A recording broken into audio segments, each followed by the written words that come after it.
Okay,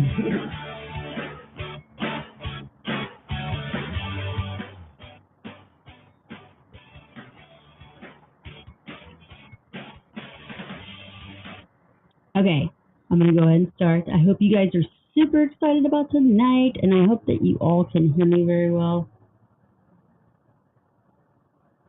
This is a one-man show, so please forgive me and enjoy the music for the moment, okay? Thank you.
Oh my goodness. Welcome, you guys. Thank you for joining in to the final draw. We have a very, very, very special, fun guest who I think that you guys are all looking forward to see. And actually, we might have a pretty cool announcement coming up. That's when I heard through the bird on the wire. I don't know, but we're going to see how this is going to go. So if you guys are all excited, I hope you've all had a great week. Definitely catch me here every Friday night, 10 p.m. Eastern Standard Time for the final draw. And let's give a big old shout out to obviously STG Pump, Fuente, and all the Opposite Society, plus Cigar Talk Rob, plus. You know, we all work hard. So what's up? I love it. All you guys are joining, so I really appreciate it. But you know, nonetheless, I'm not even going to waste your time. I'm going to go ahead and present my special guest. So we're going to bring him in, see how amazing and fun this is going to be. So sit back, enjoy the show, and don't go anywhere. And invite your friends. Also, be sure to share this video. It's easy to do. Look, I still got my lipstick in my hand. All right, bye. I mean, hold on, not bye. Good Lord. I need help. What's up? How are you? I'm amazing. How are you doing? I can't complain. Well, you know, does complaining even do any good for anybody? Never, never. But I just don't complain. I don't blame you. I don't blame you. Man, we've got a lot of people watching already, so they must. I think you're pretty popular. Okay, I'm never gonna move next to a medical center ever again. It only works if you might need a medical. You know, if you need medical, it's probably a good thing. But this has been going on Yeah. all day. I think it's a Friday thing. Is that a Friday thing? All right. So Sanj. All right, you guys. This is Yeah. Sanj Patel with Sanj's Smoke Shop. Did I say it right? You guys. He is a legend. So if you guys don't know, you better Not get at all. in the Not at know. all. I don't know. He's pretty popular. He made it all over the Instagram, like pretty well, you know. And I Oh. consider that's like, you know. And you're not even. Can I say this? You're not even a millennial anymore. So I mean, not anymore, but you're not a millennial. So if you've made it all over the Instagram, then you know, hats Oh. off to you. Well, oh my goodness. So I'm super excited that you actually decided to join me. I mean, you've actually taken it might be a little bit of a dip into something that you're not really sure of, but you did it. So I appreciate you. Yeah. Now, at the same time, I know that we're both smoking cigars, but I did not light up a cigar because I kind of thought, why don't I ask you what I should smoke tonight? Because I've tried quite a few of them now. And let me show, Okay. I mean, I have so So much to pick I'm from. smoking the Lancero. Can I smoke that too? Then I'm going to go with that too. I'm kind of a Lancero person. Taking the Lancero. Oh. All right, so we're going to go with the Lancero. Okay. And so, Sanj, why don't you? There's probably some people on here, not very many. I'm sure that they all know who you are, but let's just say that there's some people on here that might not know who you are. Why don't you give them a little bit of a background, some information, just to let them know? Well, so I've been in cigar business basically all my life on my own last 32 years. And when I was a kid, we had cigar shops in US. I worked there, started my smoking my first cigar. I was 14 years old. I remember it was Tiamo Palma. And we took one cigar.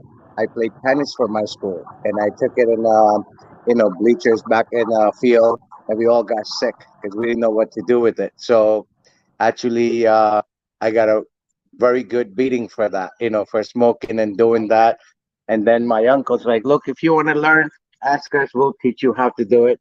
And that's how I started smoking cigars. So in originally, so we have, tobacco is in our family for many years in India. So we're the only people, even today, that we manufacture a lot of pure nicotine. So until 1997, we were selling raw nicotine to Philip Morris, Lorillard, Brown and Williams.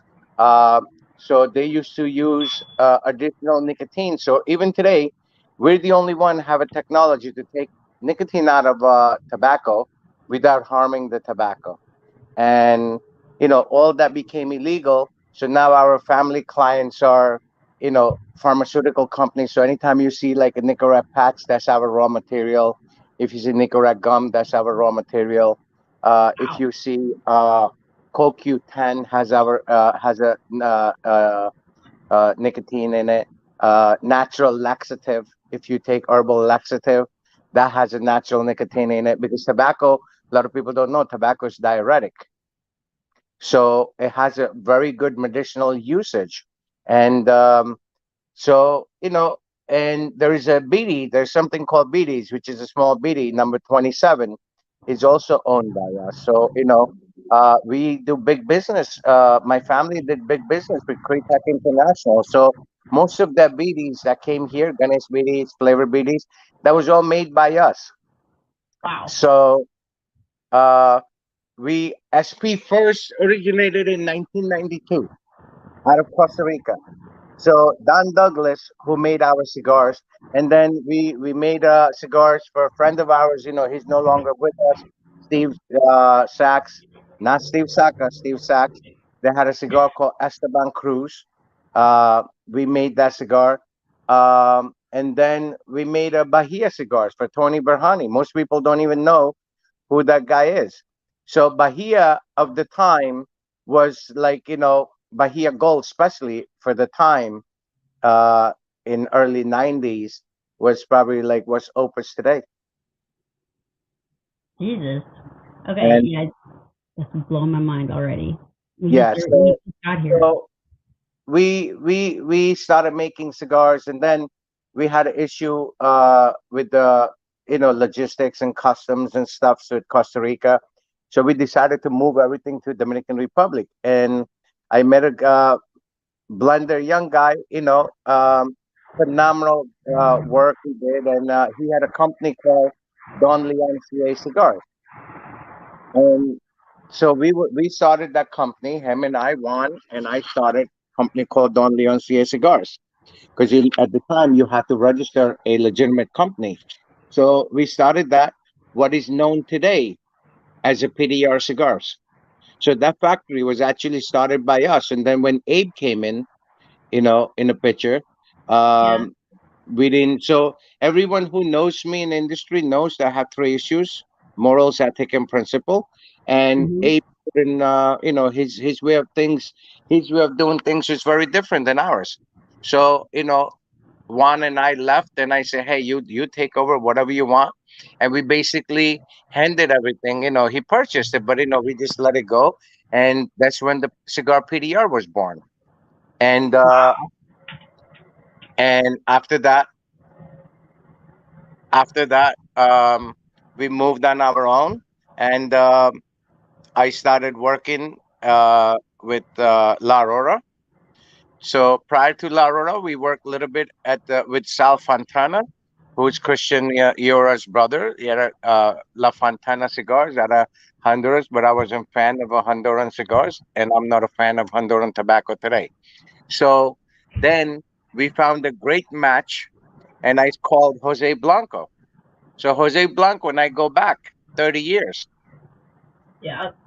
So there was another gentleman out of the Dominican Republic named Ben Am, and he was at the time by the number one tobacco purchaser. To level of like Henke Kilner, Palmer from La Tabacalera, right? So Yeah. Ben and I, Ben and I, we met, and I said to Ben, I says, this is what we need to do, and we need to produce this. So Jose, Ben, and myself, we all got together. We worked out something. Then the original SP 1014 Black were born. So uh, we sold it. Our goal was to even Ben, even if you ask Jose today, he remembers very well. Jose says, "What are you looking to do?" I says, "I want to put $15 cigar that I could sell it for $8. That was our goal." So you know, we came up with something. We did the black. Came out of La Aurora at the time. Emmanuel Inoa was master Yeah. blender there.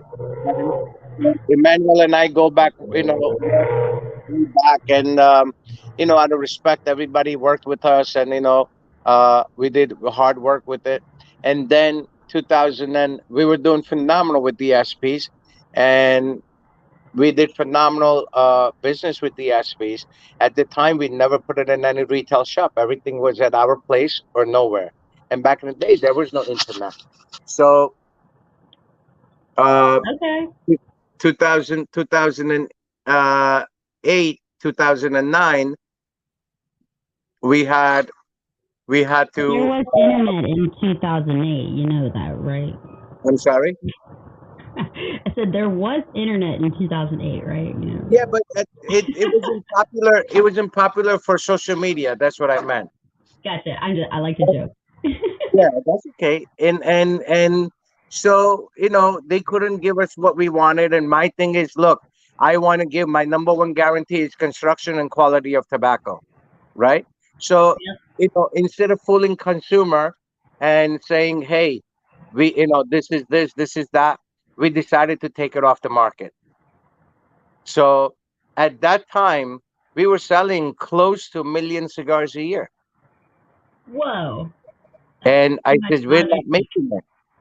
I said, we're not doing it. If you can't correct the construction for me, I don't need these cigars. So what we did, we stopped. And, you know, we never continued with it. Uh, 70, about 8 years ago, I was in a blog. I've been in a lot of blogs all over the world. And subject came up, and all the audience. One thing I learned from that is, everyone was concerned about these prices. They're like, how come these prices are going up? And I simply said the truth. And, listen, one thing you're going to get, and people who know me, they know that they're going to get 100% truth, whether they fucking like it or not. Yep. So, what happened at the time that I said, I'm not going to fool people. Consumer would never known, look, I feel 85%, 95% of the consumer today is being fooled by a lot of the cigar companies because, they telling you, so here's my biggest thing, right? People tell you, oh, this is limited edition, but when does a limit stop? So that's the fooling people. You look at construction of some of the cigars, that's fooling people. Look, we went through this yesterday, right? Squeeze that Yep. Lancero, no give. And look, perfect burn every time. Yep. So, Now this is quality control. I'm kind of wondering a little sidetrack, but if you were to guess how many cigars that you actually do throw out because they don't meet the standards, is there your percentage there?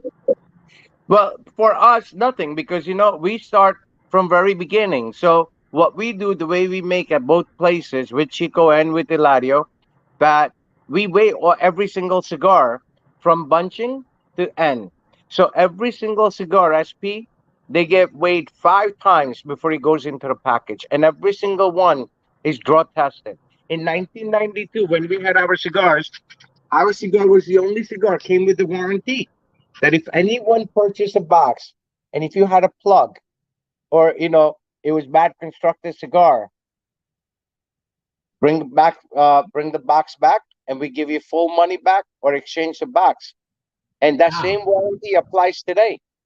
How many companies that they put a warranty? Every company puts tobacco from this and that, and most 90% of people don't even understand what the fuck these people are writing. So to me, it's meaningless. For me, I'm a minimalist, right? So for me, it's less is more. Yes, So absolutely. and my thing is, look, simplicity, and I don't believe in having fancy boxes. I don't believe in having a lot of stuff. My job is, look, it's the cigars that we're selling, and I want to give you. If look, everyone that you would hear in social media everywhere, everyone says that our cigars are below today's market pricing.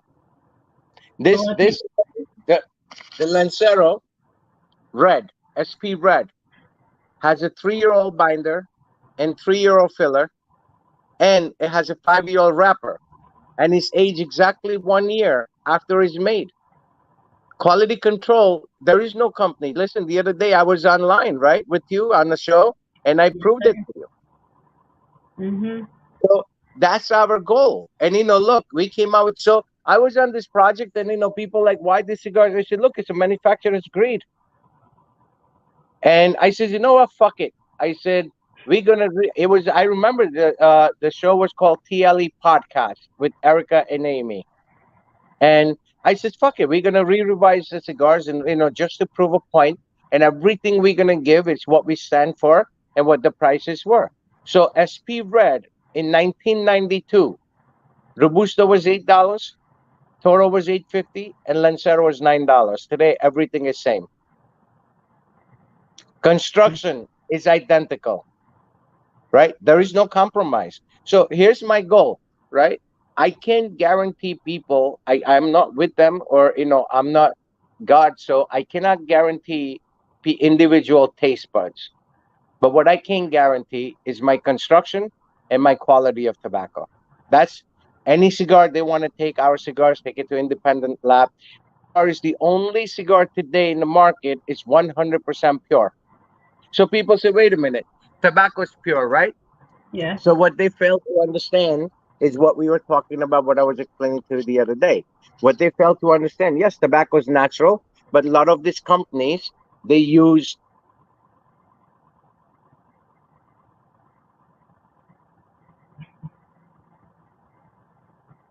Sometimes you gotta light the Lancero a couple times. If you talk. So a lot of these companies, they taint their tobacco. So they either use tea and water, honey and water. Some companies use Coca-Cola. Some companies, even I have seen it with my own eyes, using bleach to lighten their tobacco. Bleach. Now, how do you tell if cigar is pure? So very simple. If you light up any cigar, smoke quarter of it, leave it for 3, 4 hours, and I guarantee you that they will tell you the cigar change in 2, 3 hours. We tell you, I told you when I send you cigar, there's a Melanie, smoke quarter of it, leave it, go back same time, smoke another quarter, finish that cigar in 4 times. How many people on the block told you that cigars don't change? Correct? Quite a few. Yes, quite a few. Absolutely. Yes. And we open challenge it. So that's because it's 100% pure. If something is tainted, tobacco is tainted, right? And also the other way you could tell is whenever you open up a box of cigar, Mother Nature never does anything uniform. So no one ever wonders, or no one ever asks themselves a question and say, hey, how the fuck all these cigars look identical? Our cigars, you open up a boxes, they all this color, but the flavor is non-compromised. All right. So, That is interesting. mhm. Yeah. Okay. You just. Now I have so many questions all of a sudden, but are you? Well, yeah. So this is so. I guess what this kind of reads on to the next question. Well, one of the questions that I kind of had is that what do you think is the biggest fraud of the industry? The way biggest fraud. Look, so here's the thing, right? My when I say the word fraud, it's what is fraud to me? If somebody did something dishonest, that's to me that's fraud. If somebody said, "Hey," of course everyone's there to make money, and if somebody's making money, I have zero issue. But if you charge me $25 a cigar, you make sure you give me at least $20 worth of tobacco or aging of the tobacco or anything. But don't give me price tag it at $25 and the fucking cigar is not even smokable, and it's garbage. It's underfill, right? So again, there's another challenge we do it. So my thing is frauding, meaning, like, look, we're saying that our Lancero red line is only 250,000 cigars per Vitola ever be produced annually. Now, if I say we only producing 250,000, here you go. I'm producing millions and millions of cigars. That's a fraud. You Yeah, you tell really. people, as a manufacturer, oh, this is limited edition, right? When does that limit stop? And look, I'm one of those guys. I'm a proof guy, right? So Yeah. a lot of people don't understand that don't lie to me. That's all I have issue with. Don't lie to me. Now, here, I'm gonna show you something. Like, this is the biggest fraud. This is the biggest fraud of industry, and people believe it. And I just don't get it. And the another thing, the biggest thing is shortage of tobacco. There is no fucking shortage of tobacco. If you had shortage of tobacco, you wouldn't be making all this other shit that you come out with, right? So what happens here?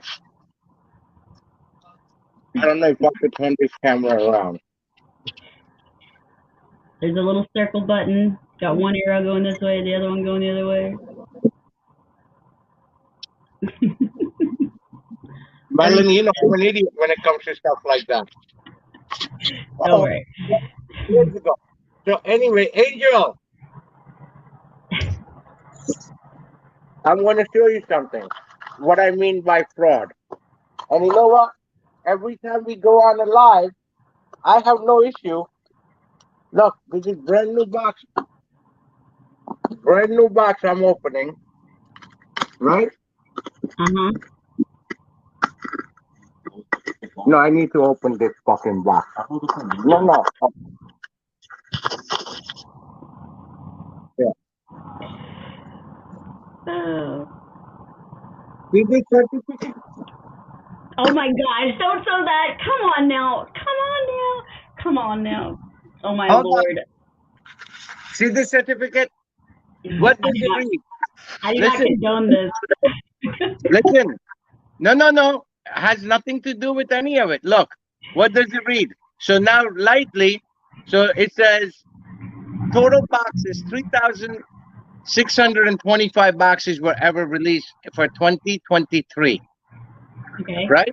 700 of Robusto, 750 of double Robusto, 375 double Tubo, double Robusto Tubo, 750 Toro. This certificate 6 months ago only was showing 300, 200 boxes of each, right? Now you ever imagine 700 boxes total? They're saying 3,620 25 boxes. How many boxes that come out if you divide by the amount the account they have? So that is fraud. Okay. Don't I'm gonna tell plead me. the Look, fifth. look, Melanie. Here's the thing. See, this is the problem with a lot of blog and a lot of people have. So if you prove it, I mean, if you and I go to shop to shop to shop to shop, or just go online, people, Don't tell me that you're making 3,000 boxes. Tell me you're making 3 million boxes, and I'm okay with that. Right. But to me, that's a fraud. You have companies come out and say limited production, boxes come number. But you ever notice it? Those fucking numbers never end, right? So that's a fraud to me. I'm not Well, disrespecting. Look, that's your game. That's your game. I'm not disrespecting, but to me, if I tell you, Melanie, the SP Red $8 MSRP Robusto is 3-year-old wrapper, I'm sorry, binder and filler, and 5-year-old wrapper, go take it to any independent lab. I'll pay for it, and it's going to be true. Our Lancero is 13.5 gram. Go find me one Lancero is 13.5 gram. So all right. So, the point is our Robusto is 14.5 gram, our Toro 650 is 16.5 gram. You see, you feel every single cigar. Everyone that you talk about gonna tell you this cigar should feel like piece of pipe. All And right. and that's all is to it. Yeah, I mean, of course, if you take your logistics or just logic, I'm not even logistics, but the logic of it, just use your own brain and kind of, do the math. Yeah. Right. I get you. I get you. Yeah. Well, if you take away Sanj, from Sanj's smoke shop, and you take away the cigars that you've made, what would you be doing? So most people oh my God, this is gonna be shock you. Oh So my lord. in 80s, when I was in Mhm. school, I was assigned, and Jose Blanco knows, Emma knows, a lot of people, old timers in industry know this. So I was an assigned model for Benetton. You remember Benetton? No. Okay. So Benetton at the time, color of the world, it was like today's uh who would like Gucci of today. So they use every color of the children, like every nationality. So on my 7th grade photo shoot, I mean for the school, lady discovered me and she says you have to model. And I was in a lot of magazines. I work with Iman. I work with Grace Jones. I work with Cindy Crawford. What? You met Cindy Crawford? Yes, Okay, yes. you have to tell me a story about Cindy Crawford. So you were in middle school? Is this what, 7th to 8th grade you said? So Yeah, you're but in. I met Cindy when I was with Ford Mill and Elite Modeling. They were in charge of GQ magazine, Esquire magazine, All and right. Cindy. So majority of the models at the time was assigned by Ford Mill and Elite Modeling. So Ford Mill was the uh, uh, male side of it, and Elite was of the female side of it. And we used to work with a guy named agency called John Casablanca. That was their major studio was in New York. And Eric Milan, I worked with, uh, and old timers, a lot of them. We used to do a lot of shows. I Man, used to that's do big amazing. parties at Marriott Marquis, same place where they used to do, Big Smoke. So do you have any like personal funny stories about this experience? Like any embarrassing stories or just Well, oh, not any embarrassing story. I mean, because you know what? I was young. Uh, my family was always scared of that whole part of it, like me not being home. I was young, I have to go with somebody, and they were always worrying. And um, finally, every time I come home, they're up. If I come home 2 in the morning, they're up. And then their wish came true, and I got into I was very young age. I was into high speed cars, and I I got like that. into a near death car accident. So I wrecked 1969 Corvette. Thank God it was convertible. I was doing about 145 miles an hour, and my car blew up, and that's why I'm disabled today. So if you look at the reason I wear hat all the time, I have 60% of my skin on my head is synthetic. I have an artificial hip. I have artificial left side. I have bolts in my both shoulders. I have rods in my neck. So I Wow. couldn't continue anything. So I said, hey, and I had bought this building where I'm at now on my 19th birthday. And I said, hey, what we gonna do? Let's open up a cigar shop. So even today, if I have to travel more than half hour, I have to take, somebody with me, driver or something. So for Okay. me, traveling and all that is very difficult. Man, that must have been a little bit detrimental for you considering you enjoyed driving fast cars and then all of a sudden you weren't able to drive anymore, correct? I still drive. If my left leg allows me to, I still drive. I Oh, just, I love it. I He's a just sold. rebel. I had a bunch of Ferraris. I just sold my last Ferrari not too long ago, and I was getting depressed over it. And my wife's like, "Listen, every time you look at this car, you feel some kind of way. We're gonna get rid of it." So I actually sold it to a dear friend of mine. All right. Well, that's awesome. Well, oh Mm. my God. So, yeah, you're blowing me away with all the stories. This is insane. Of course, I kind of was given a little bit of a buffer intro, by Jose. He's definitely like, gave you the pass. So I was like, all right, we'll do this. So, okay, another thing that blows my mind is the story behind the ST10 logo or the ST1014 logo. So, what is that all about? I know that a lot of people might kind of know this. I know it sounds like it might be an easy understanding, but really, what's the true story and how did it start and So how did it end? so are you talking about the black and white Cohiba checks, or are you Yeah, talking about the face? the black and white Cohiba check. So we actually own that logo in the United States of America. That's wild. So in 1992, the original SP 1014 had the same band.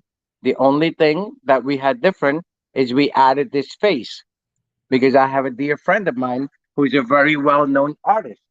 And I said, and I'm an art collector. So I said, I want you to do something. So I says, I want you to, design something uh, that would have, my personality. So this is the original 1992 SP 1014 box. Okay. So I'm gonna show you the original. This is black. So the black had a black writing, right? Okay. And the red had a red writing. So now this cigar is the original SP 1014. So you see where it says black inside? Yeah. Red had a red and a black had a black. This is 754. This cigar in Mm. 1992 was $12. Today is $12. And look at this. You can't squeeze this. Same construction, Yeah. right? So we continued everything, and then this is the today's label. The black one is black and red one is the one you and I are smoking. So, so, look. The red one So just has like a little red on it. You guys yeah, can see that so red the on blue there? lining and the red dot, you know, that has, and look at the burn on it. Yep. Every single cigar. So, look. So the story behind it is my niece, who are she has kids. So at the time, she had to do a memory art from school. And I used to smoke a lot of Cuban cigars when Cuban cigars were good. So we used to go to Hmm. Canada. I remember buying a box of, Juan Lopez for $60. Bolivar Belicoso. The paper actually has the tobacco used to have so much oil that it had a oil fingerprints on it, right? So I used to smoke Cohibas. And one day I just took the band off and I left it on my dining room table. And my niece did an art project that was called memory art. So you have to draw something that you remember the most. And my Oh, niece cool. drew a cigar band like a flag, and she yellow, black and white and yellow colors on it. Nice. And 2 days later, my sister calls me up and she said, "I'm gonna kill you." I said, "What happened?" She goes, "Your niece is drawing cigar band pictures. What's wrong with you?" And I'm like, "Listen, it's just So I still have that art. Is So it hanging up in the shop? no, no, no, no, no, no, no. That's home. So so I said, you know what? I'm gonna try it. I called my attorney, Vince Velardo. I said, Vince, what can we do with this? Can we copyright, trademark this? He said, look, at the time was $700 to check for see if somebody was using it. And he came back and said, hey, you could have it. So I said, fuck it. So we paid another 1900 and we own it. Oh my So gosh. so in 1992, I mean, before this is all this, BS going on, what's going happening now, we made this SP 1014. And we use that brand. So there is a Cohiba. We use SB 1014 because name. So right now, as people know, Journal Cigar is going through again. They opening up their case again for the name Cohiba. You Okay. know, name you can't do nothing. They could. I mean, they could do something, but it would be so. So we own that. I also own a Vigero trademark. So the industry killer that you smoked earlier, that's going to come in a cardboard box and with the Vigero design and our face. Now, is the industry killer? Is it? So it's brand new. This is a brand new cigar because No, it. no, no, no. It existed back in the day. That was our house cigar. I just changed the name to, should meet my project. The project called Kill the Industry. So anything that's gonna come out from us, it's gonna have all pricing. I like Same it. quality, same construction, same everything. That's fantastic. So, okay, how much did you get pushback? Did you ever receive any kind of cease and desist, or did you have to give cease and desist, or how did So, this? so in 1997, uh, Cuba Tobacco SA at the time was called not Habano SA or Phoenicia. It was called Cuba Tobacco SA. Cuba Tobacco SA took General Cigars to court for name Cohiba when they first came out with Red Dot Cohiba, which was a very first well-known Cameroon wrapper cigar, and that's why it was expensive. Most people at the time, I remember in '97 when the Cohiba came out, Red Dot Cohiba. Churchill was $15 MSRP. Bellicosa was $20 MSRP. And people like, oh, they charging $20 because they have the name Cohiba. No, that wasn't the case. That was actually a Cameroon wrapper that they were using. Right. So And the at the Cameroon time, wrapper is expensive. yeah. So at the time, Cameroon wrapper was. I mean, even today it's expensive. Yeah, So exactly. it's in the top of the ladder, right? So that's why it was expensive. So 1997, Cuba Tobacco SA took General Cigars to court, and originally they had lost. They couldn't use it, and then they came after us. We went to Supreme Court. We won. That's why General Cigars could use the name Cohiba. It's all documented. Wow, this is And then impressive. and then we had our cigars already. So then a lot of people. So first thing that we send the cease and desist letter was there was a company out of China, but it was their warehouse was in Florida, and they were importing Cohiba ceramic ashtray. There was 999 Romeo and Juliet and stuff. We stopped that. Then the second person was she made a cigar called Kojimar, which was a flavor cigar. So originally, flavor cigar was originally chemical induced was Tatiana, and prior to anything, conditioned cigars was Lars Titan. Wow, that's So Lars insane. Titan, his cigars back in the day, that he had a cigar called Grass and stuff. Used to MSRP used to be $30, $35. But guess what? If I have 100 boxes, it will go in a day because that was made with actual oils, herbs, and spices, not chemicals. So that was a 500-year-old process that somehow Lars found that Taino Indians used to use that. And he used to buy all these oils and herbs and, work on it. And that was your first conditioned cigar, not flavor, condition. Then, they moved on. But so Kojima was the first cigar that, we sent a letter to, and they stopped making it. Then, uh, uh, There was Journal Cigars. They came out with a cigar called Siglo 6. When the Cohiba introduced Siglo 6, they came out with the cigar called Siglo 6. Instead of black and white checks, they use black and white diamond. So we send them the letter, Okay. and they had to get rid of. We got rid of almost 700,000 boxes of cigars, hats, lighters, cutters, everything. Because that was one of the scumbag of the company in this industry. That if you're the smallest mom and pop guy and you did something wrong, they will bombard you with the fucking letters of attorney, scare the hell out of you. And when I won against them, when I went against them, that was my biggest joy. Say fuck you. So they had to burn, and they try to say, hey, commission it, license it, and we said no, absolutely not. Mm. And ST DuPont has a Cohiba edition lighters for European outside of US. They want to make it here. I said absolutely not. Zenith made a watch 40th anniversary for Cohiba, and I'm a watch collector, and Mhm. they offered me dozen watches for them to sell it in the US. I said absolutely not. And then and in between we have to send a lot of cease and desist to a lot of companies.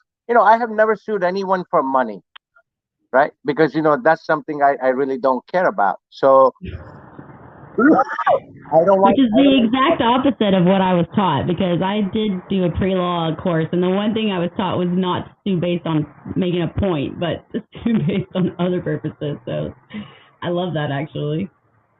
yeah, I mean, for me, listen, you know so uh ST DuPont still calls me, and I'm a big ST DuPont collector. That's all I use. um And Mark Cole Silkstad calls me and said, "Hey, can we collaborate?" And I says, "No." So under Obama administration, they were Okay. looking to planning to open up embargo. Remember that? General Cigars made me a very healthy offer to buy both of my trademarks. Wow. And you just refused. It's not Now you know necessary. what? Look, with me, Melanie, it's very simple. If someone comes to my shop and if they humble themselves, they could get anything and everything. If you come in with that attitude, you're not. I don't really care. So to me, that attitude was, hey, you name the price. So I don't know why I even said. I said, give me $12 million. I said, but you're gonna pay the taxes. I So love as it. you know, since you're an attorney, trademark taxes are almost 43% you have to give. So because it's a earn. So I said, give me $12 million. You take it and you pay the tax. Give me 12 cash. They actually came to all the way up to $9 million, and then regime change. Oh my And goodness. even if they would have came to $12 million, I would have said I changed my mind. Oh my goodness. So who still is manufacturing these cigars? Is it still La Aurora, or is it someone else? Last one, no, last one we worked with Jose was actually with La Aurora at the time, and we worked with La Aurora. And then I just we didn't want to continue, and then I wasn't happy with it, so we decided to take the project out. And then people said, why wait so long? Well, I never met anyone that I could say, hey, okay, here we go. So Chico and I go back, way back. So I said, you know what? Chico's one of the guys that I could work with. And look, even smoking, you can't squeeze nothing. And that's the Chico thing. Rivas. Chico Rivas, right? Just in case Yeah. others don't Mhm. know. Yeah. Wow. So then I said, I look, honestly, I did not want to manufacture cigars, because to me I always felt like, I can't be part of something. The culture has changed. There is no brother of the leaf, there is no sister of the leaf, there is no cigar family, there is no we all brothers and sisters of the leaf. No, that is the biggest lie.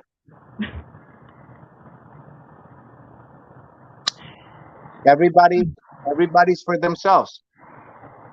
And it's a big persona. And look, the documentary that we're making, Jose knows about it. It's called Business of Liars and Con. Whoa. All right. And a lot of people, gonna get exposed. And look, my thing is, if you speak the truth, no one could say anything, right? Yeah, I get it. No, let me ask you one little question. What do you think about these companies that are actually selling out to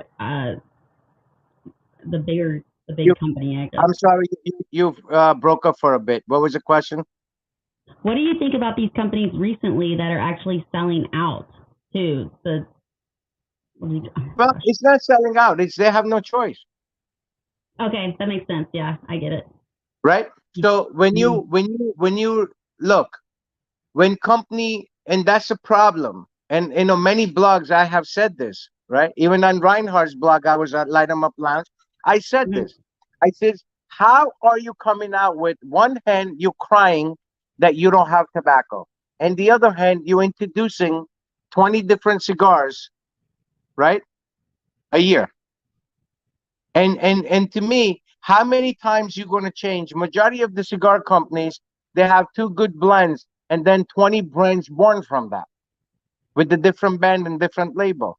So if you take any brand of cigars that they make multiple blends, take all the bands out and light them up all at the same time, and then ignite them somewhere middle, less than a quarter. You're gonna say, hey, this is same profile of other cigars. All right.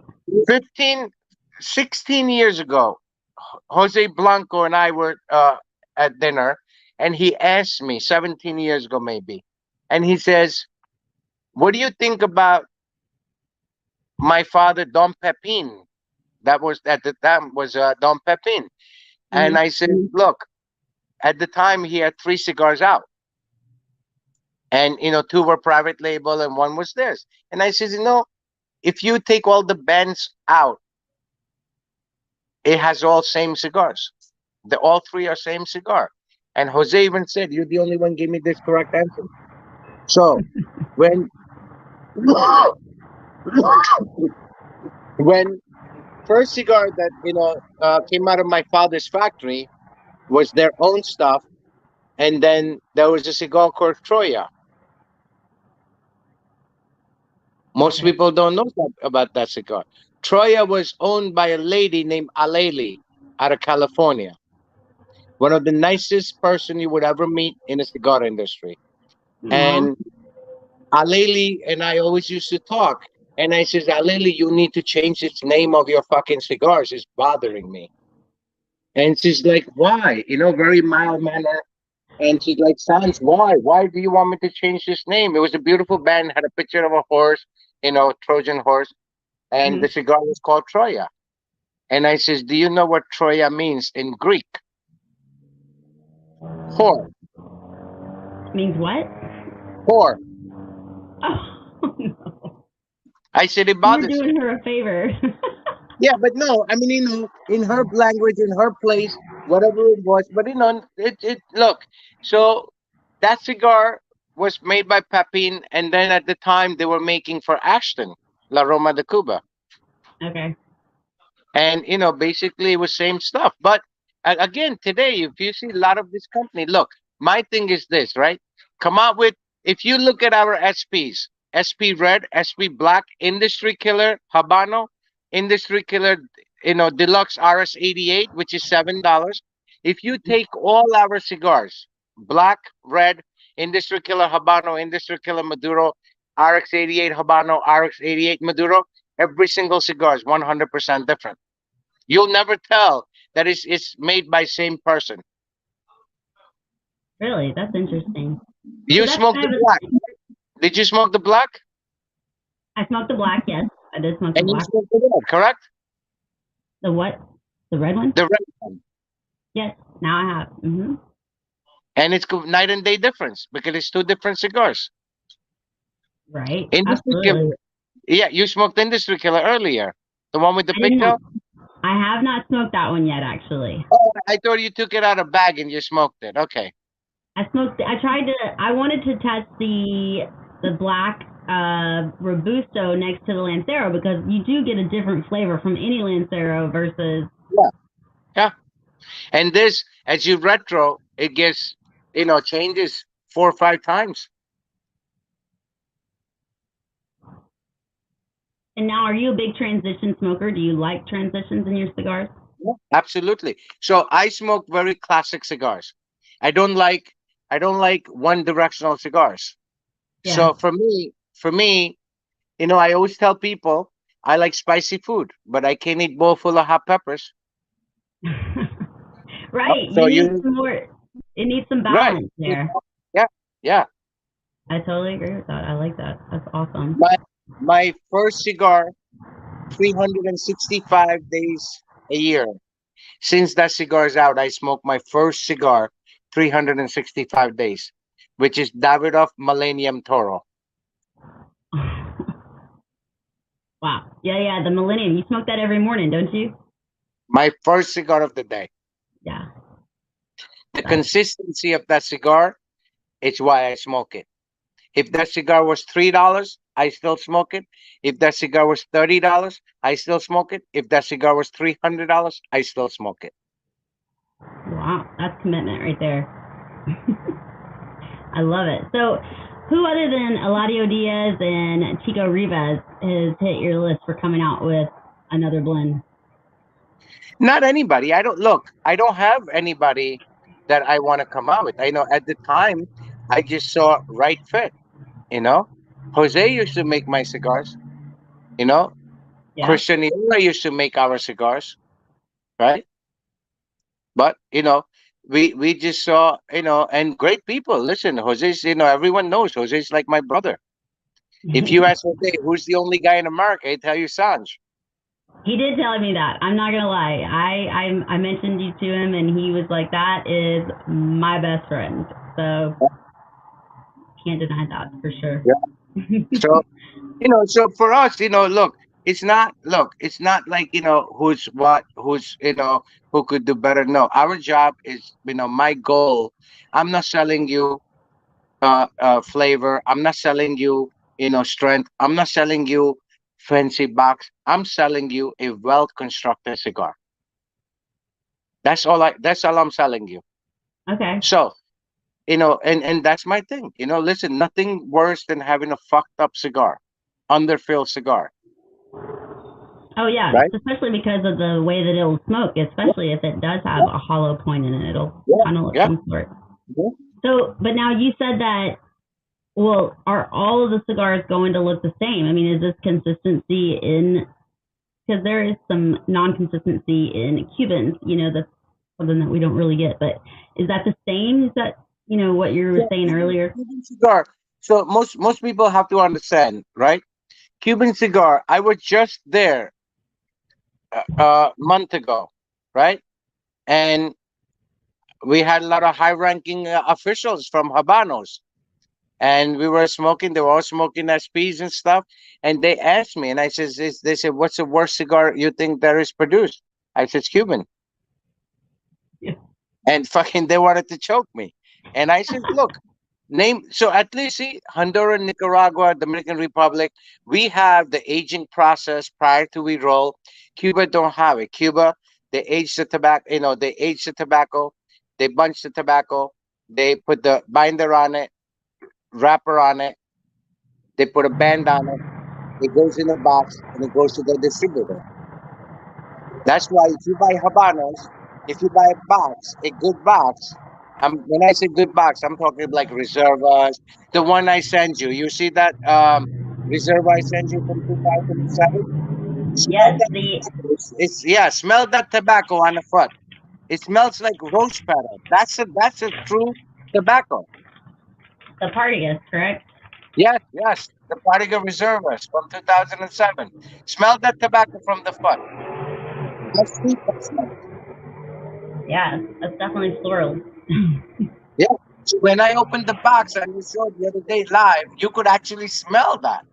Oh wow, that's And awesome. that's what I was telling you. And that cigar, phenomenal. But that's a different level of cigars, right? This is not your regular Cohibas, Romeos, Monte Cristo, stuff like that. Oh, by the way, I forgot to send you Quad d'Orsay cigar. Oh yes, the Croix I think, d'Orsay. I'm gonna ship it out to you Monday. I have boxes of Quad d'Orsay San Dioros, which is they made limited edition. Lonsdale size, beautiful cigar. So, so Cuban does not have the aging process. Cuban does not have. That's why you see a lot of effects that you have with Cuban cigars today, and they don't even take good care of it. 75% of Cuban cigars today is made with 95% of Nicaraguan tobacco. No one's gonna tell you that, but I'm telling you. Oh snap! Just dropped the bomb. That's awesome. No, that's okay. Listen, I get on any blog, and that's why. Listen, everywhere I go, they know that I'm going to teach you something. My Yeah. job is to put information. I'm not here to talk about, you know, what kind of car you drive, what kind of house you live in, what kind of no, no, no.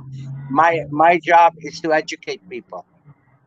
And my job, look, if you don't have courage to say, "Hey, this is not a good stuff," then I'm not going to be part of that, you Now, is know? there any cigar that you absolutely refuse to carry in your shop? No, honey. So look, it's not. We support everyone.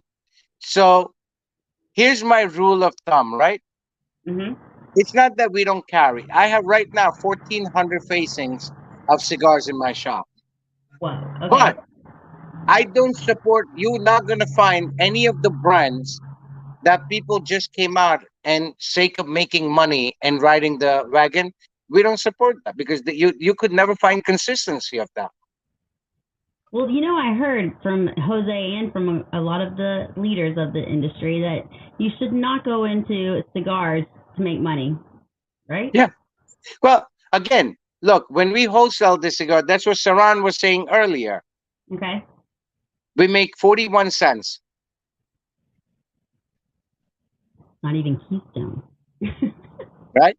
But here's Yeah. the theory, right? So, again, look, even our regular stuff, Melanie, for since 1992 to even today, there is not a single cigar in my shop, regardless of New Jersey tax structure, it's penny more than MSRP. So if you go on Half Real or Cigar Ficcionado and you see this cigar is $9, we have it for $9. Yeah. No, I love Every that. I think single cigar, every single Davidoff, every single Tatuaje, every single Drew Estate, every single, um, Ashton, Nick Malello stuff, Padron, every single cigar is at MSRP. We absorb the 30% tax. Because to me, I believe simply, look, doing cost of doing a business, it should never be a burden of a consumer. yeah. So then, what do you think about these? So I do find obviously they can be more expensive in retail shops. That is not necessarily the manufacturer's fault. That's the retailers that is actually But at the same upselling. token, Melanie, you have to blame Mhm. both parties. You have to blame three parties. So Okay. here's the breakdown. Number one, who do you blame? A consumer. Look, today, your phone device, you have a whole world in palm of your hand. Just fucking half wheel that and say, hey, how much this fucking SP 1014 red Robusto's MSRP? $8. If the jerk off wants $14, don't fucking buy it. Right. Go somewhere else. California, if you're in California, you have to consider that 75% tax structure. So if that cigar's in California $12, I'm okay with that. $11, I'm okay with that. Yeah. Right? So why would Liga Privada Frol Pig, which is $18, or let's do Andalusian Bull. Andalusian Bull is $16.30 MSRP cigar, not $35. So if you're paying $35 for that cigar, you're the biggest fucking jerk off. Yeah, you're right. Okay, I get you. Yes, So absolutely. You got to do so, your homework. so you have to blame the consumer first. Second, explain this why manufacturer last year after COVID, and again, look, this FDA registration fee and all that, again, same thing I always tell people, every manufacturer raised prices when FDA stuff happened, registration fee. Guess what? I have a license to fucking do business. License costs money. I didn't pass that to my consumer. So if you're fucking doing a business and you want to sell cigars and government comes out and say, hey, you're gonna have to register, and it's 100,000 to register, guess what? Shit or get off the pot. That should never be a consumer's burden. So this motherfucker's raised it. And if you raised it on me, I'm going to raise it on the guy, And right? then, but yes, and also if they can't get an account with you, then they might buy it from a retailer to provide it for their consumers, and then they have to upsell it to be able to feel like they're getting some kind of profit. Correct? Listen, uh, so one of the two things, either I don't understand what you're saying. What Okay. are you saying? Say I'm it again. saying that, so a lot of times they can't get an account with, to be able to order the cigar maybe at what would that be? At a retail? That's not Yeah. retail. So MSRP? retailers cannot get cigars from manufacturers. Go ahead. Got you. But they're gonna, so let's say that they can't get it, so then they go over to another retail shop and they're gonna pay MSRP for it. Well, then they're gonna absolutely bring it back over to their shop and they're gonna raise the price to be able to make it worth it while, I guess, to be So, able to bring it to their so, shop. so if the manufacturer is not willing to give me a cigar, why would I need their cigars? Why would I have to go through that? I agree. I guess to So, be able to appease your consumers, that would be the only reason. no. Fuck that appeasing customer. Listen, number one thing is I'm appeasing myself. Customer means nothing. Listen, here's the thing. Americans say customers God. No. If I have to lose money and satisfy you, that is a wrong business in any aspect. Mhm. Right? So Yep. guess what? I'm not saying, I'm gonna go, oh, we don't deal with Fuente, right? So I'm Okay. gonna go to the fucking guy and say, hey, can you give me a couple boxes of Opus at full retail and I'm gonna sell it, $10 more? I Yeah. don't need that. I don't need that. So Correct. then that's where consumer comes in. If you know that cigar, look, when we did the business with Fuente, every Opus, right? The most expensive Opus we sold was Perfection X, 1470. Añejo Shark number 77, last time I sold it, was $13.70 a cigar. We didn't. Wow. That's They wild. started from $9, 9.40 to 13.70 a cigar, Yeah. right? So we don't price gouge on anything. Yeah. But I mean, it really is. if I can do a business with the company and they not willing to deal with it or nothing, then you know what? Hey, I see you somewhere. I'm gonna say, how you doing? But I'm not gonna go and search for it. I never searched for anything in my life. There is, and especially nowadays. Listen, there is, thousands of other great companies that you could do business with. So certain companies that don't sell cigars because they can't sell anything because themselves they don't know. Walk into some fucking cigar shop and ask them to pronounce Nick Malelo cigar, El Gualbuense. They can't pronounce it. So what the fuck you doing behind the counter? This is true. I mean, Everybody look, needs to be in. you have to look. I don't. I One of my thing in very young age I have learned. I never burn bridges because I don't know how to swim. Right. So my thing. Everyone in industry knows I have three issues: morals, ethics. If you come out with cigar, Melanie, tomorrow and say, Sanj, I want you to carry this. I want this, and that's okay. Look.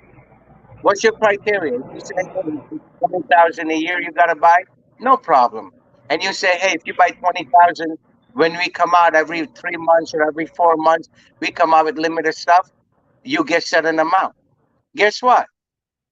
If I buy that and if I'm doing that number, I expect you to give me that. I don't expect you to tell me, oh, we don't have it. Okay, one time I could say we don't have it. You could say, oh, we ran short, back order. Okay, oh, we run short. Not doing business for 23 fucking years and same story you give me every year. It's time for you to go. And Yeah. if it meant something, then you should call up and say, hey, Sanj, what's happening? How can we work this out? What happened? Right? You're not gonna give me empty promises. If you have a criteria, and look, everybody in the industry knows I don't buy anything, not a single thing on a credit. Everything is COD. I don't do business. Davidoff had to change their structure.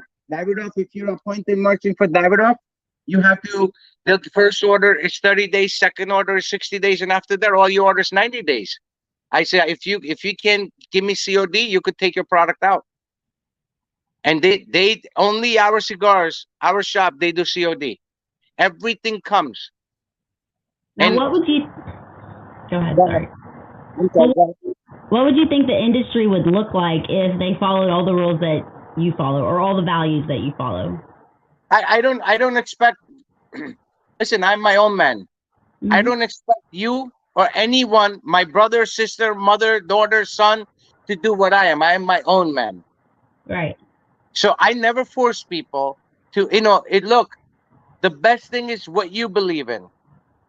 If that's the right way to do business for you, then God bless you and I respect you. But this is the right way of doing business for me, and I expect the same from you.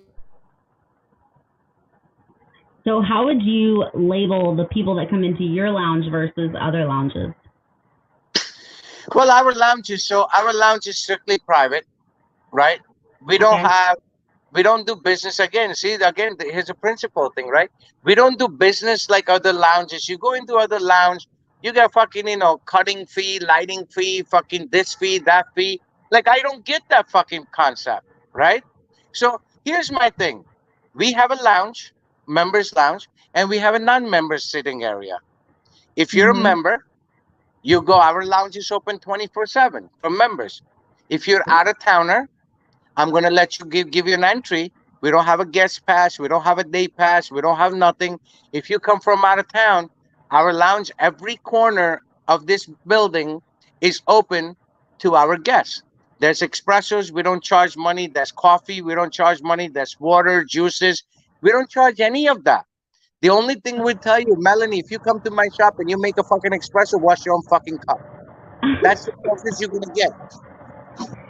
I love it. Self-maintain everything, right? So Yeah. other shops you go, listen, let's talk about, you want to talk about other shops. What level you consider shop at? They have 20 fucking boxes of cigars and 800 square foot of dance floor. Motherfuckers smoking flavor cigars and this and that all together. Why the fuck would I want? In my shop, the only rule we have, you cannot smoke vape, you cannot smoke flavor shit, you cannot smoke cigarettes. Inside and outside. Yeah. Well, I like that. That's We don't definitely a have good. we don't have live music. I'm not a fucking nightclub. I don't have DJs. I'm not a jazz club. I don't have some fucking jerk offs, two-piece drum band. No, none of that. This is calm. You come. When do people come in the lounge? To relax after work, after a hard day. They don't want to hear any of that. So Yeah. look, you come into our lounge, people are talking. That's what a lounge is supposed to be. And that's all is to it. But again, I don't knock it. If that's what you want to do, then guess what? Fine. If you have that kind of environment and you have 50 boxes of cigars total and $8 cigar you're selling for 20, guess what? If you pay it, it's okay. But most people will pay it because what has changed? When we were kids, we had a lot of parks, right? We Mhm. could go there and play. Today, all these scumbag developers and government, corrupted government, they took all that shit out and built buildings, right? Now, for Yeah. adults, where do fucking adults go? There's no more clubs. So big time places became a club for fucking $10, $5, sitting fee, $10 this fee, and $15. They kill whole night, 8 hours, 9 hours, and that's the way it works. And that has become fashion. Like, look, our cigars. Manufacturers have to realize where you want to put your cigars. If you want to Yeah. put your cigars in a true tobacco shop, or you want to give your cigars to just anybody and everybody. So if you're going to give your cigars to anybody and everybody, you're cheapening your brand. What is the difference between me and some guy just opened up because he feels, oh, tobacco cigar lounges is an in thing to do? What is the difference between me, who supports your brand? If you have 100 fucking facings, I have 100 facings. Support your brand, do the right thing, but yet you still want to give cigars 2 blocks up. No, our cigars, we're only going to open up eventually, maximum 50 shops in US. Right now we have 40. So many people call us. if you have a shop and you opened up a shop 50-mile radius, no, because my Hmm. it's you who is my retail partner. Are you just happen to be leaning that phone right down on your knee? No, it's on the sofa thing because my shoulder. I told you I'm disabled, so I need a support. Oh, okay. I'm gonna hook you up. How about you're gonna send me those other cigars, and then I will send you a stand for your phone. How about that? Honey, stands right here. Whoa! Look at that. You are a professional. Stands here, but I have my other phone, which is a international phone. So it's very bulky and very heavy, Yeah, so it won't fit in that stand. I mean, it'll fit, but it'll slide out. but don't they have international plans that you can actually use for your iPhone? No, no, no, no. This is the battery pack in the back. It makes it very thick. Oh, okay, gotcha. Yeah, All yeah, right. yeah, yeah. That's awesome. Well, oh my gosh, so this was probably one of the fastest shows that I've ever done, really. But I'm still waiting on this big announcement. I kind of heard through the jungle. Wait, before we get to the announcement though, I want to hear about the basement. I've heard that you have a very special, may not let people go down in the basement, but maybe you go down in the basement and bring them something up. But what is the deal with the basement? So, I mean, I had it. So last about a year and a half ago, we had a very bad storm here. In 30 years, I have never seen a drop of water in my basement. So I had probably the largest vintage cigar collection in anybody in America. Wow. And I have a lot of pre-embargo stuff. I have tons and tons and tons. I mean, value wise, I would probably put it closer to $1 million. Collectible value wise was priceless stuff. And one day I come in after the storm and I just happened to get something from downstairs and I had 9 feet of water. Everything was underwater. Oh my gosh, that's So detrimental. so so we had 2 30-yard dumpster and I had about 9 laborers come and clean out everything. We filled 2 30-yard dumpsters with vintage cigars. Oh my lord, did you cry that day? No, I don't cry. My family's okay. My dog's okay. My friends are okay. That's Yeah, material stuff. I could replace at any time. I If agree I, completely. I would have a tear in my eye if my friends get hurt. When I heard about Jose, that he was sick, I Yeah. called them up. I was overseas. I'm like, what the fuck happened? So that's my friend. I cry for friends. I cry for humans. I cry, Hmm. for animals before humans. Absolutely, I agree with you completely. So I don't cry for materialistic stuff. That's meaningless. So right now, what would you say is one of your? I mean, just to say that you were, prized possession of a material, but what would be your favorite cigar that's down in the basement at the moment? So I don't have like anything downstairs. I don't consider. I buy it because tobacco is good. I buy it because tobacco is rare. So I have probably I'm the only one has by 150 boxes of Jose Blanco's 65th anniversary. Every fucking Lancero he made, I have it. Wow, And that's what. and when Jose came out with those cigars, they all launched it here. Here. These are some of the Lanceros. Sonoria Lanceros, their 65th anniversaries. Wow, that's So, incredible. I mean, so the collectible stuff mainly goes for donation. Yeah, I I can see don't that. I don't sell that stuff. I have a lot of people come. Anybody who knows if you're into cigars and you appreciate stuff, you're welcome to it. You're gonna smoke. If you come here, you could go in the basement, get whatever you want. Only get condition I have is that you have to smoke it. You can take nothing with you. Well, I have, dang, I want to come. I want to come and try one of those Jose Blanco Lanceros. I'll send it to you. I'll All send it to right, you. Yeah, yeah, that's not a Jose problem. will be so happy. I have I have the very first batches of opuses. What? Oh my lord! I Not gotta in come the up there. difference. If I give this guy cigars, I give these guys cigars, the original opus, and they were all fucking dizzy as fuck. But yeah, so I mean, look, I collect cigars. That's, if I feel tobacco's good, ears are good. Nessa Miranda Dano, 2010 Dano. Nessa came out with 2,000 boxes. I bought 1,950 boxes, and I never sold one. Eric Calvino wanted to do a report on Cigar Snap magazine. He called Nessa. Nessa says, only guy's got it is Sanj. Eric flew down here to get a box. I give it to him. So limited stuff, anything I have, look, my limited stuff is for me to raise money for charities. I do Okay. tons and tons of charities. Yeah, so tell us a little bit about how much. I know that you do give a lot to charity. You're one of the Give me most one generous. second. Give me one Or second. sure, go ahead.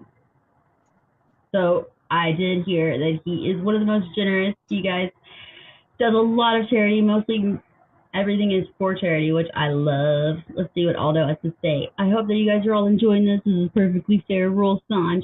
Hope to visit soon. I know we're gonna have to come up there and visit. And Aldo, I think you're closer than I am, so if I go, you better come because we'll have to meet sometime. Finally, right? Which, on a second note, I did really like that recent picture that you posted. So, my goodness, I guess those are his lockers as well. Look at those nice things. All right, I love it. If you guys have any questions for Sanj, go ahead and put them in the comments. I will definitely share them with them, as long as they're not rude. By the way, keep that in mind. 76. I know, Bobby. I'm totally thinking the same thing. We're gonna get some. I'll have to share with you.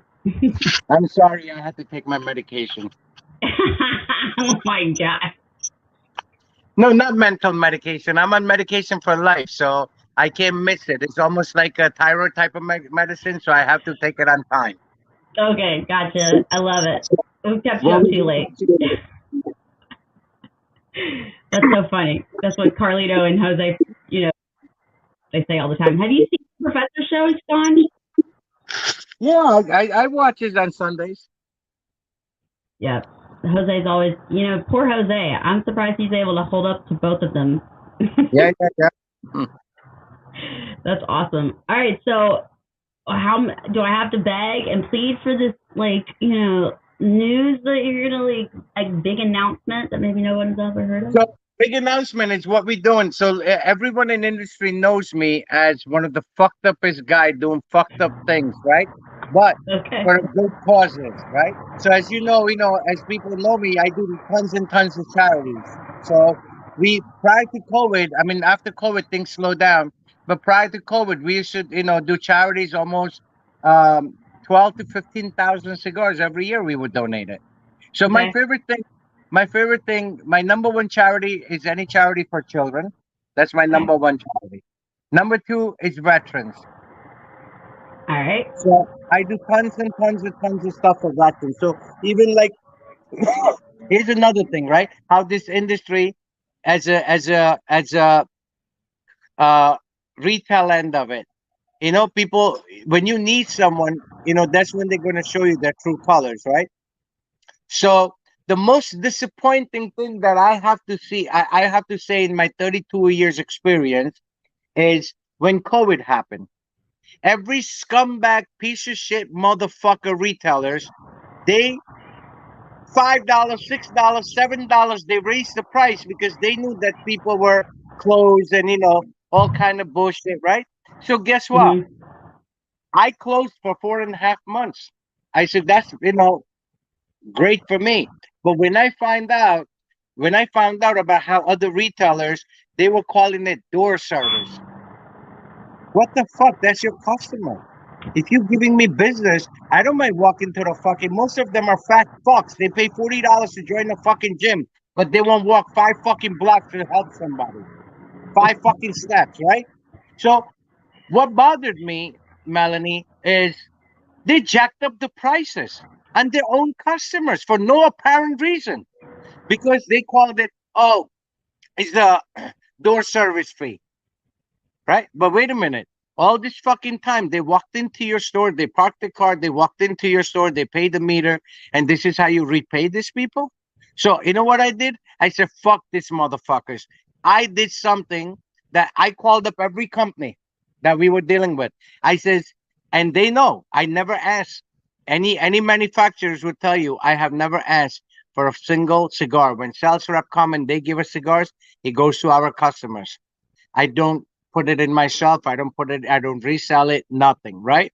So thanks, Robin. So what we did, first thing we did an Oliva deal for first responders and veterans. Mhm. Oliva had a gift set. It had like four Melanios and four Oliva V and something that they had special. It was like 9 cigar gift package.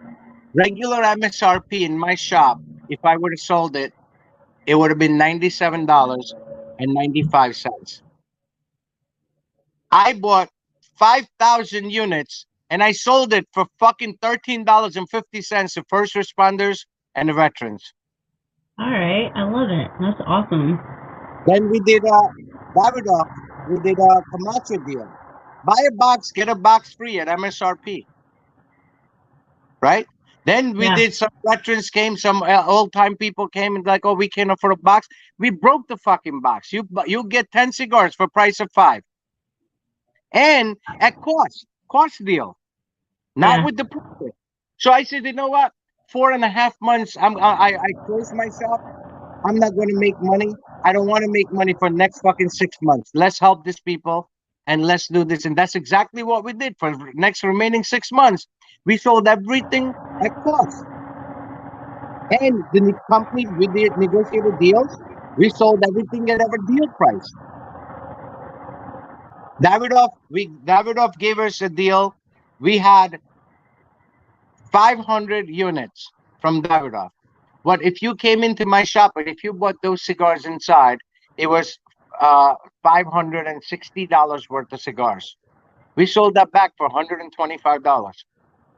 Wow, I love it. I mean, I think it yeah, it's definitely respect. I love that. Yeah, and And you know you have to do the right thing. So the biggest thing that we do, 32 years veterans, we do Memorial Day and Veterans Day. We give out 2 free cigars to every veteran. We don't check IDs. We don't do nothing. If you have to lie for 2 fucking cigars, you're a bigger scumbag than anybody, right? So, for me, it's, my mother always used to say, thieves, watch out for thieves. So I don't really care. But, so what we did, uh, we're doing something now that we're actually doing a website, and it's for veterans, first responders, and veterans. Everything that you will buy on that site, you pay exactly what we pay. So if the wow. box costs us from manufacturer $100, we pay $30 tax. It will cost you $30, 130 plus $6.50 tax. Sales tax. I love that. That's awesome. Now, how do you know that they're actually first responders? How do they have to give like a So certain the program that we have, you actually have to type in, scan your ID. So any military ID has a scan barcode, and you need that, so you can transfer that. And again, look, Melanie, if somebody, even if you couldn't use that system, and if somebody lied, shame on them, yeah. right? Yep, this is true.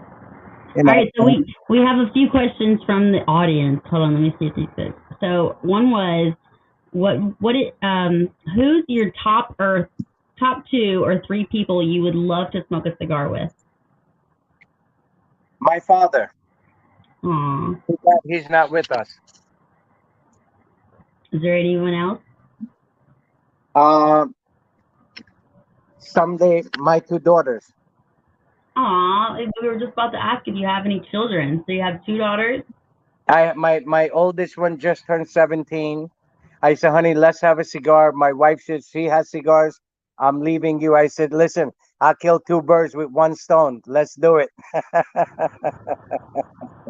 Oh my god, I love it. That's fantastic. Well, are they interested in carrying on the smoke, the cigar? No, my oldest one, she just turned 17. My middle one's 15, and my son's 12. Aw, man. But and I mean, I love when my dad actually. This is my dad's DuPont lighter. This is 35-year-old DuPont lighter. I use it. I don't have a 35-year-old one, but I do have one with the perfect Yeah, peen. yeah. I So love that sound. I mean, I don't idolize people. I Hmm. don't idolize, like I would have more respect if a person was doing good deeds as a human being. Yeah, absolutely. I think that's exactly.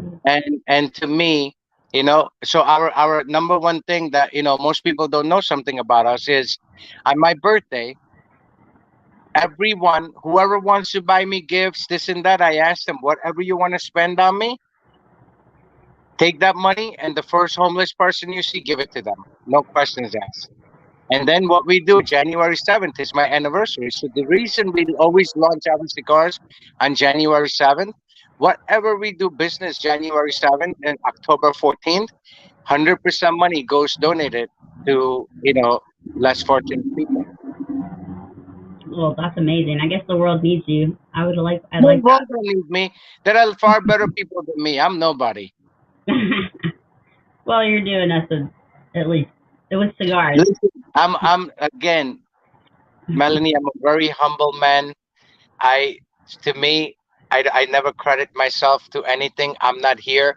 My deeds are between me and my God, not people. I got you. I love it. Well, you have been fabulous. I've got one more question for you, okay? Yeah, yeah.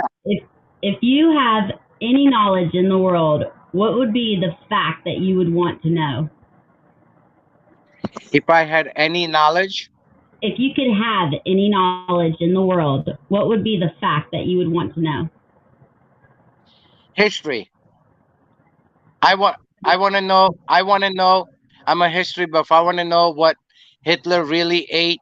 When he went on Sunday. I want to know what Mussolini. I want to know what Saddam Hussein's last request was. I want to know stuff like that. Yeah, almost like they need to be on these interviews, right? We should put them on the interview. Well, none of them are around, but I'm just saying I'm a Right. history guy. So I don't watch regular TV. I don't know how to turn on TVs. If I need to watch news, I have to tell my kids. Here, shop, I don't watch ever. Yeah. Do you leave it on for your others, for your consumers though? Do you Yeah, they leave have the TVs. Yeah. TV? That's awesome. Is there a certain? Do they watch? Is this a? I hate to say this, but I kind of just can't help myself. Is this like a? Is it always like Fox News or is it MSNBC or which one? So listen, if my political view makes a difference on people, then I feel bad for them. But I'm a diehard Republican. I What makes me Republican? My moral value makes me Republican, right? So Yeah. I work hard. I work 13, 14 hours a day. I work 6 days a week. Seventh day, I spend it in a temple to volunteer with my family. So we go to temple, we go to places where, we distribute, stuff for needy, right? Mm, And that's what makes me, I'm an honest guy, and I have never earned a penny dishonestly. So, yeah. my political views are very different. If you work, America, listen, my dad, I remember he was here and I was very young, and my dad, when we dropped him off at the airport at the time, we didn't have Newark Airport. We had to go to New York. And my dad, on his way to New York, he says, son, remember one thing. If you starve in this country, don't blame anyone, blame yourself. Because this is the only country that you could be somebody. No other country is going to give you this opportunity. And far as views concerned, I believe in moral values. I believe in family. I believe in religion. Whatever religion you're born into, God bless you. I respect all religion. And but again, certain lifestyle is a man created lifestyle, so I'm not going to agree with that. Right.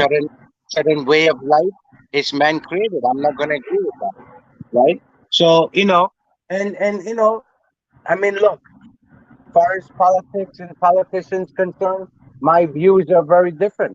My views, it's like the today's society. If you speak the truth, right, you're racist. Why is that? You know, if I see what, listen, I see Jose Blanco and I tell him I said fat bastard, right? He don't get mad. You know why? He's got mirror in his house. He sees himself, right? So guess what? Why is it offensive? You know who you are and you know what you do. I mean, look, you know, to me, I have a lot of issues with stuff like that. Listen, when was the last time anybody that's listening to our show or your show and viewers, when was the last time you heard that, hey, some motherfucker tried to walk in illegally into this country? Why is America? Because they know. If you're a criminal, you know the inside out of law. If you're a law, right? Because you're a law-abiding citizen. And Yep. that's the issue. Look, America always was and always will be one of the greatest country on earth. If they don't like it, get the fuck out. Don't badmouth. You eat my fucking tax dollar money. You eat my fucking government cheese. You want everything from me, but you want to badmouth me, right? So what's a bigger scumbag than that? And you know what? The fucked up parties, all these coward politicians, they tolerate that shit. I respect Switzerland's president. She said this is Catholics' religion and English speaking country. You don't like it, get the fuck out. When this American politician's gonna get that balls? We have an issue in New York City. This fucking homeless, not homeless, refugees that came from other country. They want to live on a millionaire's row. Are you fucking kidding me? Like, we got a problem. Listen, people need to, stop that being sensitive, this, and, you can tolerate that. Listen, when I went to school, if I had a beef with somebody, we fought, next day we were friends. There was no fucking lawsuit, nothing, right? And we allow it. We allow it. We allow what is being taught today. Oh, you have to learn to tolerate. How about they tolerate me? Because I was here first, right? Okay. Yep. True. And I have issues, and Melanie, I practice what I preach. So we have a landscaping company, and I ask them if I need to see every person that's going to put a foot on my property. They got to be registered. If you Well, have yeah, illegal, I'm not supporting you. yeah. Well, and that's actually the right thing to do because you should be employing Americans or I guess sort of Not even paper American. Americans, If but you're paper. legally here, look, Right. no, if That's what I mean. Sorry. everybody's an American, right? Everybody's guest of this country, right? Other than them fucking wooden Indians that you see in every fucking shop. Those are the only American in my eyes, right? Yeah, Yeah. we all are here. But if you can't respect my home, then leave. I Yeah. live here. I live here. I raise my family here. What this country has done for me, no other country, my own homeland couldn't do it for me. So how do I have a choice to badmouth this fucking country? It's like, you take on a neighbor who lost everything. You, Melanie, you raise their kids and you feed them and you clothe them, and they end up, 10 years from now, oh, fucking Melanie didn't buy me, Gucci's jacket. No, whatever Melanie could afford, she got you. And that's what it was. And that's a problem. If Americans don't pick up and speak up, it's gonna be better, worse shit coming. Right? Noted. Absolutely. I love it. It's just So like I said, my views are very different. And again, I have no issue helping someone that needs genuine help. And my help here, and again, like I said, proof is in the pudding. For 32 years, veterans is my number one priority. yeah. No, definitely. They deserve. We were very thankful We for their service. we do tons and tons and tons and tons of stuff for veterans. That's And, awesome. I love it. and and kids, my number one thing is autistic kids. Any kind of kids, any kids needed help, I'm here. Anybody needs help, I'm here. Any American family needs help, I'm here. I don't care if they don't do business with me or anything. If they live in somewhere in fucking butt fuck Ohio somewhere and they need help, I'm here. Call me up. I love it. But Yes. that's what unity stands for, right? And Cigar industry is not one of it.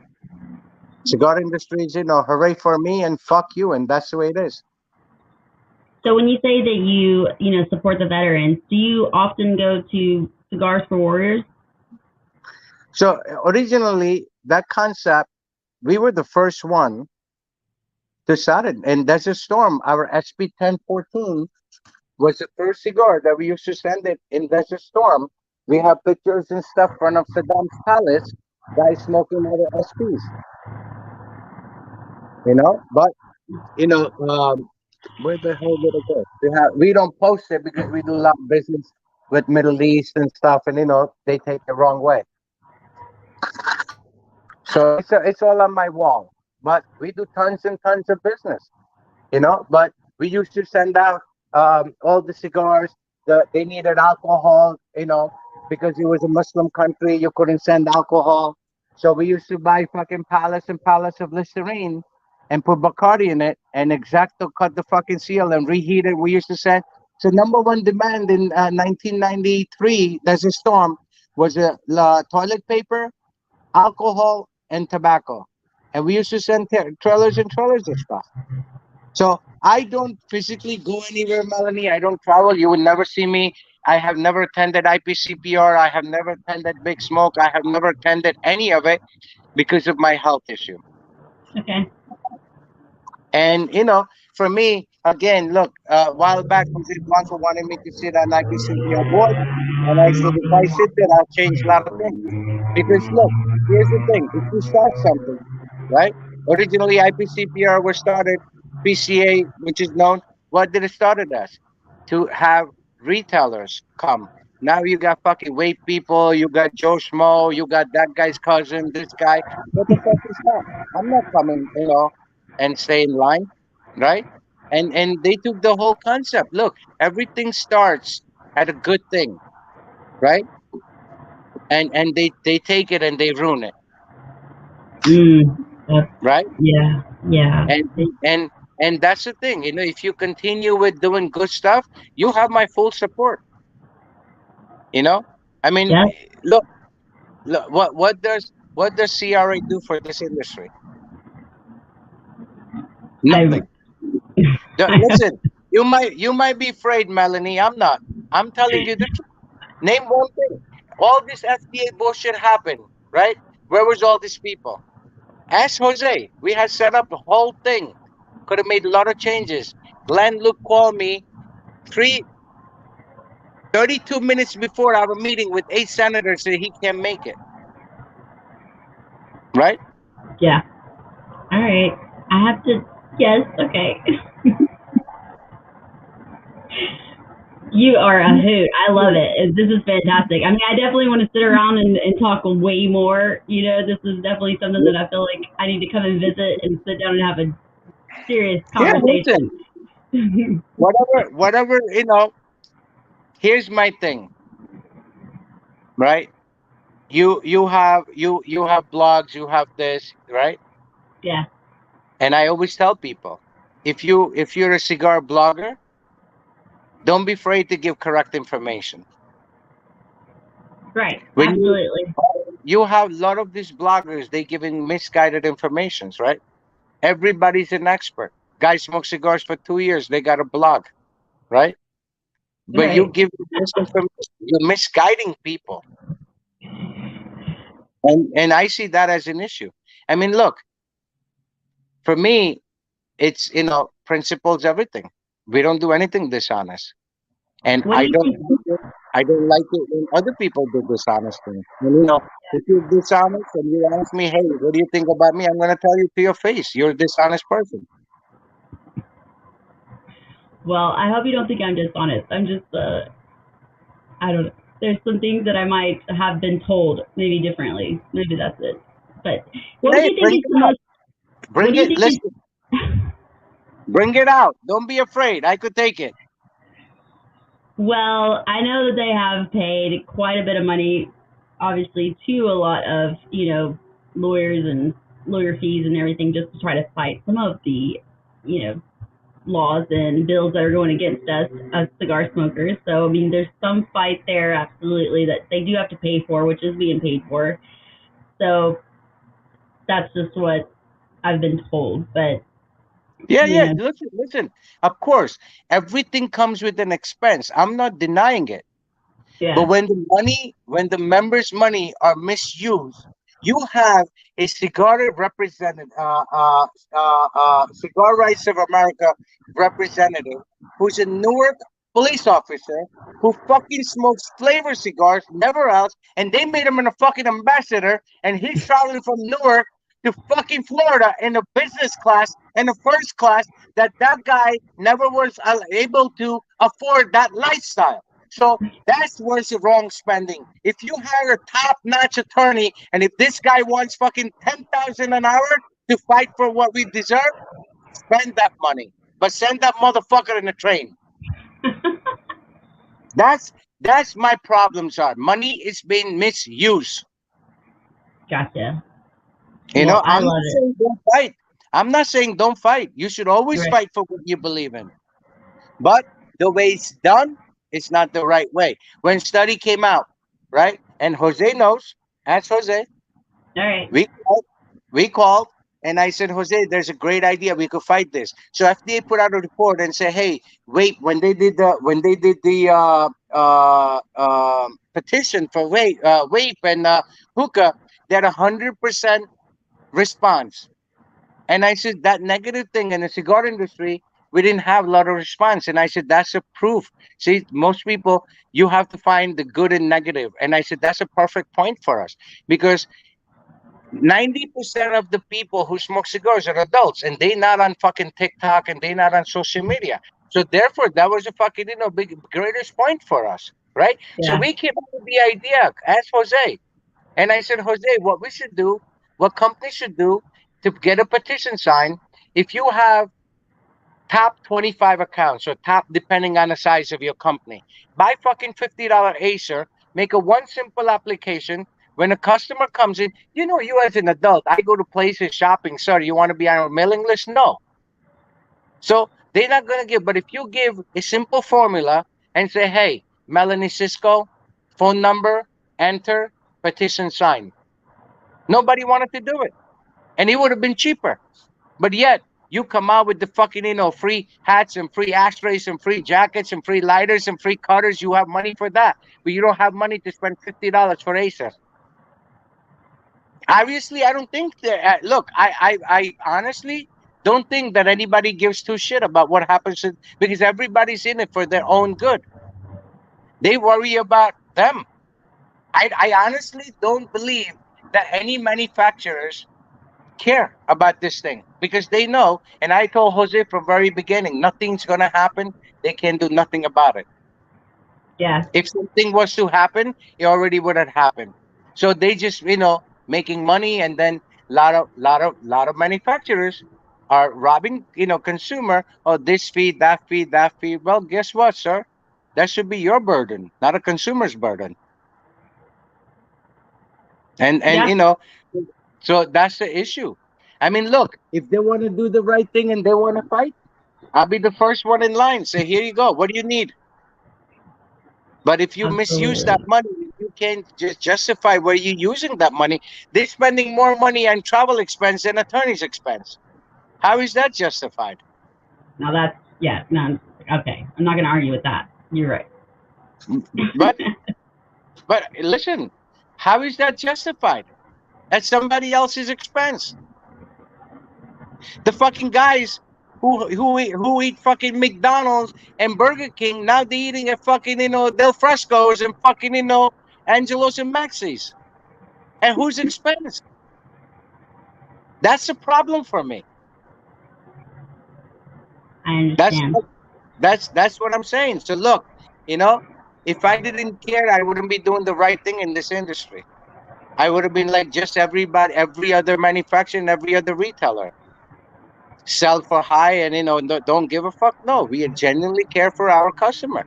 If the cigar manufacturer said, hey, this cigar should be $10 MSRP, then it's $10 it is. So on $10 cigar, it's $5 generally is Keystone, right?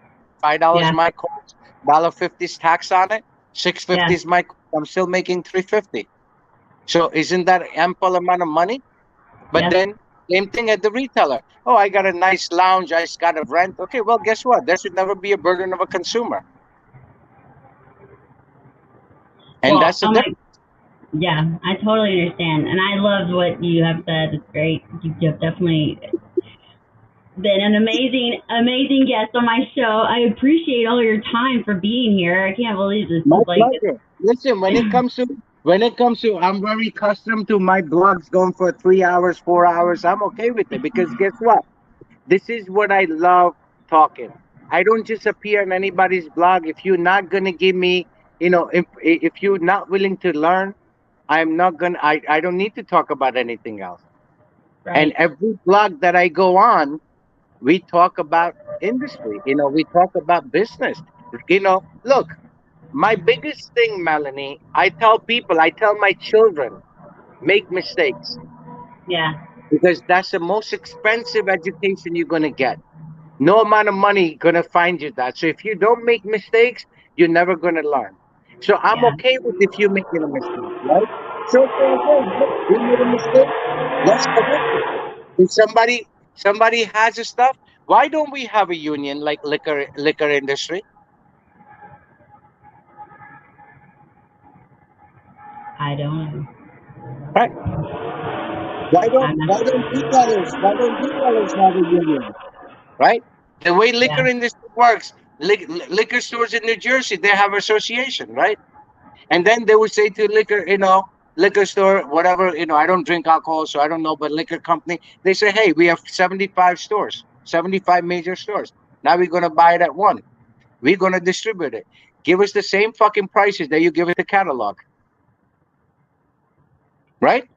yep, yep. You're right. That's exactly what it should be. Right. Well, I love it. This is fantastic. So I'm gonna have to definitely, come and visit. We're gonna have a lot more conversations. Heck, I'm gonna have you back on the show again and just be able to. Whatever I'm you gonna have want. to go through this information and then deep dive bigger into it. Or maybe I can talk Jose into getting on here, but I don't know. It's kind of late for him, so we'll see. Call his ass. I can't right now. He would kill me. No, He's he'll not watch going to this. kill you. He Wake him always up. watches. He'll always watch these in the morning, but you know how he I is. know, I know, I know. But I if you love wake it. him up, Emma would probably pay you. Emma would thank you. Because, he snores loud, right? Like motorcycle. Oh no. I hope Emma has some earplugs because that is the only thing to survive that kind of stuff. No, no, he don't. We just joking. Oh my goodness. Well, I love it. Well, thank you so much, Sanj, you have been amazing. I can't believe it. This is so much fun. You've been one of my favorite people recently, like just getting to know you and obviously getting all these cigars. I'm super grateful for that as well. So, Good. um, I'm looking forward to trying all the rest of them as well, and even Yeah, the industry I'm killers. gonna send you up Monday. I'll send you some 65th anniversaries and Jose's Lanceros. I have a bunch. I think I have like 40, 50 boxes of Freya. I have the Maduro. So I have all the original. I think I have some CYBs. I have the old 100 años that Jose made. I have a lot of stuff from Jose. I'm gonna bring one onto the professor show next week. Then not this week, but the following Sunday, I'm gonna bring some on the show and just surprise Yeah, him, see if he'll you recognize should. it. I'm gonna send you. You should smoke the 65th anniversary. That was his favorite cigar, and Oh, and sweet. and it's a phenomenal smoke. It's 11 18 diadema shape.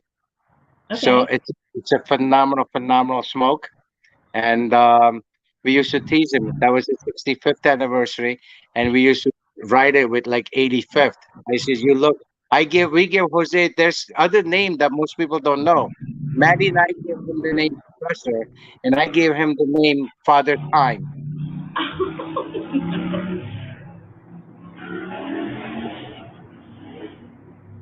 I'm sure he loved that. We give him all kinds Yeah, of hard times. But you know what? listen, Charlie. For being 72, he does look pretty amazing. I got to give him that. He looks Yeah, yeah, amazing. yeah. Absolutely, absolutely. Listen, you couldn't find a better person than Jose. And look, Jose knows I everything that I'm saying to you and here I say it to his face. Of right? course. And he Yep. knows that's nothing but love and respect. There's no malice behind any of it. And that's how we talk, you know? And that's all is to it. But Jose knows if he needed anything, I'm there, you know. Awesome. What are you having right now? Espresso? Espresso. That's the Mm. only thing I'm addicted to. I do about 8, 9 espressos a day. That's why you can talk so fast, huh? No, I mean that's me. You know what happens? Look, when it comes to this industry, because I care and I want to see the right, good things happen for this industry. It actually bothers me that when you see, dishonest people do dishonest things, and Yeah. because I take a lot of pride in what I do. You know, I take a lot of pride. Look, again, every single cigar, regardless of tax structure in New Jersey, is at MSRP. Yeah. I love And it. Well, and that's the proof in the pudding, well, right? I'm definitely gonna try to come with Miss Mimi Vaughn, and we're gonna check you out and visit your shop, and it just sounds like a blast. And you are a blast already. This Yeah, has you been so would much fun. you'll have a good time. Listen, if you get here, prepare to eat and prepare to smoke. Ooh, I love it. I That's love it. it. I love it. Well, You know.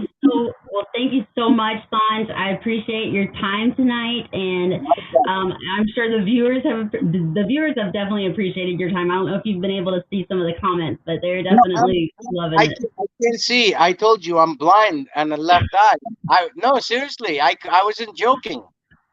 I believe you. I'm just saying. So that's why, like, when I go on a blog, right, I can't see what they say. So that's why I always ask the host, if somebody has a question, please read it to me because I can't see. Okay. Well, I read most of the questions to you, but they're just saying, Sponge is, they respect the fact that you look at money, or that you don't look at money over charity. They love that you do give a lot to charity. They definitely, they think it's an amazing show, so they're definitely loving all of this. So you've been Good, great. So we really good. appreciate you. I appreciate you very much. And we're going to have to invite you back on. And for now, Anytime.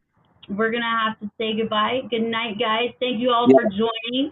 And this is the Friday night final draw every That's night at 10 p.m. Eastern my, Standard Time. You guys.